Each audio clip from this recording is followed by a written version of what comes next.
It's not often that we run into a statistic that's the worst in 37 years, the worst since Richard Nixon was still president. U.S. newspapers' print ad sales fell 14% to less than $8.5 billion in the first quarter of this year. That would be the lowest level, yes, in 37 years, which would be 1971. Leading the way down, fewer real estate and help wanted ads.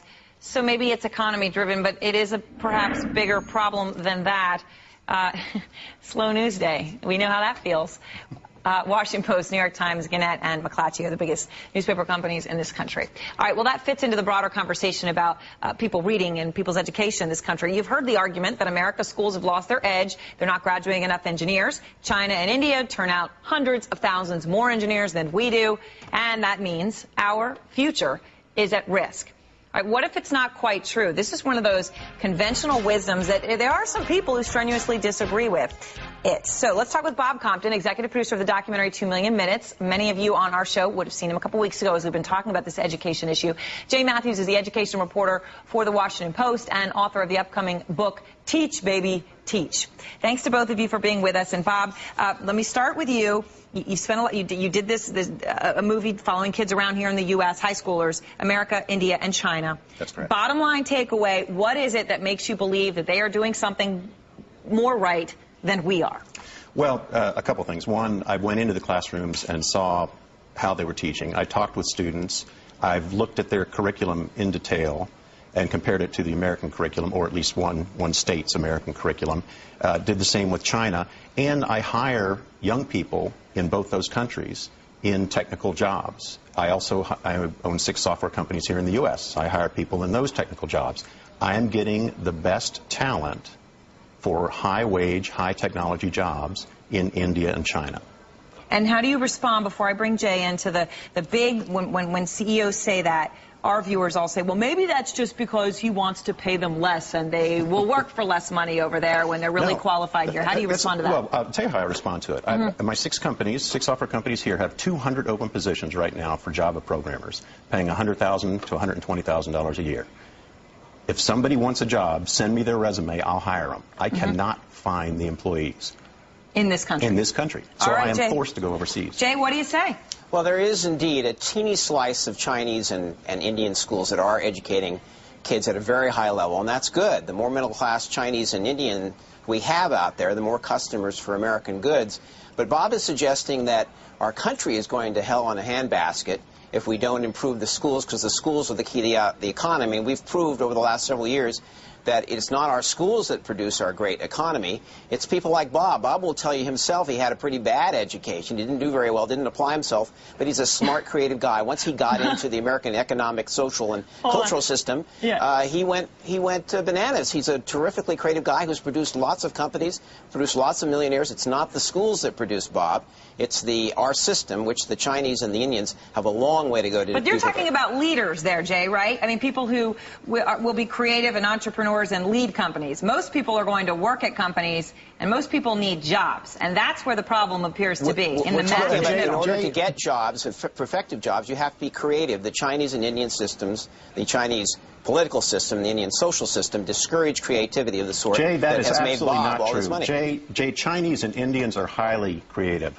I employ they are indeed, but if you are a them, creative person in China, the political system isn't going to let you go to the full extent of that creativity, and the social system in India is not going to answer one question for me, Jay. Yeah. When were you in India? Never been in India. You've never been to India. When was the last time you were in China? 1989. 1989, almost 20 years ago. Things have changed radically, Jay. You need to get out more. I'm afraid, Bob, that you're there. absolutely wrong about that. The political system in China... How can you say that? You haven't been there, man. How can you say that? Have you visited any reform for labor camps in China? Have you looked at what happens to political I'm looking at education. I'm looking at education, and their education is superior. And it's not just a tiny slice. We have 53 million kids in K through 12 here in America. In India, they have 212 million. In China, they have 194 million. So a tiny slice of 200 million, we're talking about tens of millions of kids who are getting great education. It is happening, Jay. You've got to go see it. But 2/3 of the kids in each of those countries aren't getting much of an education at all because they have huge numbers of poor people who are not getting out of school at all. Jay, so what? Some of them aren't getting an education. There are a lot of people in America who aren't getting an education. I mean, I see it in Memphis where I live. The fact is, hundreds of millions of Indians and Chinese are getting a great education, and they're raising their cognitive skills. Hundreds of millions? Over periods of years, Jay. Completely false. Over periods of years, Jay. It's a complete sham. Hundreds of millions. Well, no, hold on. Let me just clarify here. Because what I heard, statistics I gave you. Right. I don't want to argue over that. So you said right now there are 53 million students in K through 12 in the United States. That's Do you agree right. with that, Jay? Is that right? That's right. Okay. And in India, that comparable number is 200 million. 212 million. Is that right, Jay? I think that's probably right. But that's the problem is Columbia School the vast education. majority of those 212 million don't get out of senior high school. Right, but isn't that true, Jay, that the most Americans don't either? Most people finish with a high school equivalent degree, and that's what they have their career based on. 83% of Americans get out of high school, and 30% have college degrees. The percentage of kids getting college degrees in India and China is much less.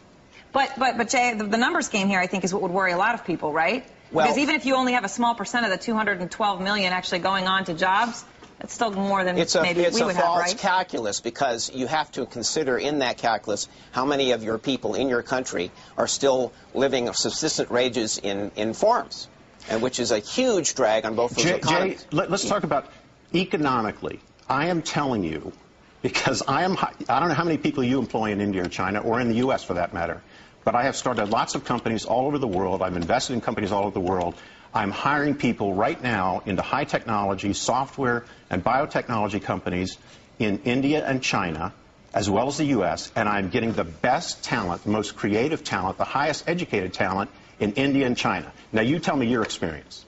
Well, what you're saying is absolutely right, and keep in mind that they're being hired by an American company that has all the creative talent and all the freedoms to do what you want to do with those companies. The reason we are so successful is because you have the creativity that matches the creativity of your culture.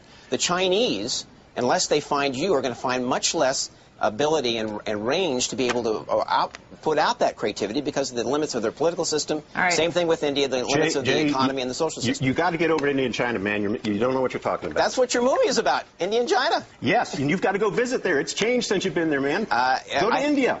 It's changed. Aaron's been there. I have had long conversations with our correspondents in both places. I tell you what, and I'll what pay you're for your plane describing ticket, is a thin slice of Jay, a country that's very different. I'll pay your plane ticket. Jay, go with me. I'm going in December. What if you two go together? Go in December with me. I'm taking a whole team. Together from there. We're going to tour schools through December and January. I'll pay your way. Come with me. What do you say, Jay? Unfortunately, the Washington Post can't accept freebie trips, but our correspondents are already there, looking at it every day, and they are telling me exactly what's happening. You're describing countries that don't exist. Okay, look, we got to leave it there, guys. Here's the takeaway, though.